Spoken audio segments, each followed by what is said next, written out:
প্রশাসনের প্রাণকেন্দ্র যে সচিবালয় তার চালচিত্র পাল্টে গেছে। কোথাও মন্ত্রীদের নাম ফলক নেই, সরিয়ে ফেলা হয়েছে শেখ হাসিনার ছবিও। সবখানে 16 বছরের সরকারের প্রভাব নিয়ে আলোচনা। আর এরই মধ্যে দীর্ঘদিনের পদবঞ্চিত যারা রয়েছেন কর্মকর্তা, তারা পদোন্নতির দাবিতে বিক্ষোভ করেছেন। নতুন সরকার গঠন হলে তা বিবেচনার আশ্বাসও দিয়েছেন জনপ্রশাসন সচিব।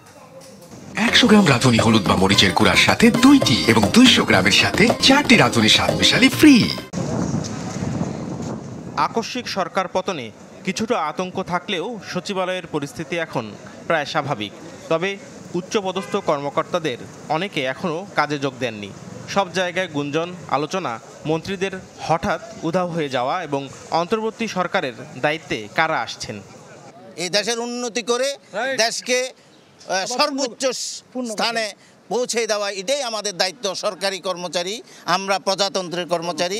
আমরা চাই এই দেশটা যেন মালয়েশিয়ার মতো মাহাথির মোহাম্মদ যেভাবে ওই দেশকে উন্নত করছে, এই দুর্নীতিবাজরা পালাইয়ে যাওক, এই দেশটা দুর্নীতি মুক্ত হোক এবং ভালো মানুষগুলো আসুক, ভালো মানুষ এসে এই দেশটা দুর্নীতি মুক্ত করুক।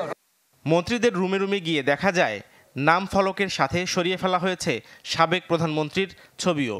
আওয়ামী লীগের সাধারণ সম্পাদক, যিনি সড়ক পরিবহন ও সেতু মন্ত্রীর দায়িত্বে ছিলেন, সেই কক্ষে এখন শুধুই শূন্যতা।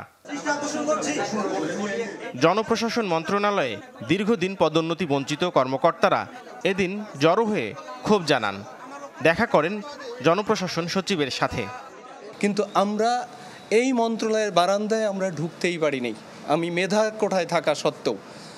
এবং আমাদেরকে যেভাবে বঞ্চিত করা হয়েছে, এটা মানে স্মরণকালের কি বলা যাবে, অত্যাচার, অবিচার, নিপীড়ন, যেটাই বলেন। আমাদের দাবিগুলোর মধ্যে অন্যতম দাবি হচ্ছে জনপ্রশাসন মন্ত্রণালয়ের 2 বছর যাবৎ বিভিন্ন শ্রেণীর কর্মকর্তা কর্মচারীরা পদোন্নতি পাচ্ছে না।